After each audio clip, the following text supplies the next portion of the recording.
16 നവജാത ശിശുക്കളുടെ ജീവനെടുത്ത ഉത്തർപ്രദേശിലെ സാൻസിയയിൽ ആശുപത്രിയിലുണ്ടായ തീപിടുത്തത്തിൽ 14 കുഞ്ഞുങ്ങളുടെ ജീവൻ രക്ഷിക്കാനായത് ഡ്യൂട്ടി നഴ്സായ മേഘ ജെയിംസിന്റെ സമയോചിതമായ ഇടപെടൽ ഒന്നുകൊണ്ട് മാത്രമാണ്.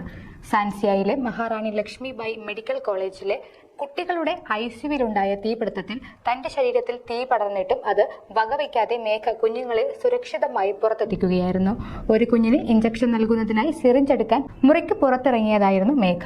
തിരിച്ചെത്തിയപ്പോൾ മുറിയിലുള്ള ഓക്സിജൻ സിലിണ്ടറിന് തീ പിടിച്ചതായി കണ്ട മേഘ ഇക്കാര്യം ഉടൻ തന്നെ വാർഡ് ബോയെ വിളിച്ചു. പുക നിറഞ്ഞു നിന്നിരുന്നതിനാൽ ഒന്നും കാണാൻ പറ്റുന്നുണ്ടായിരുന്നില്ല. ഇതിനിടെ മേഘയുടെ ചെരുപ്പിൽ തീ പിടിക്കുകയും പിന്നീട് കാലിലേക്കും സൽവാറിലേക്കും പടരുകയും ചെയ്തു.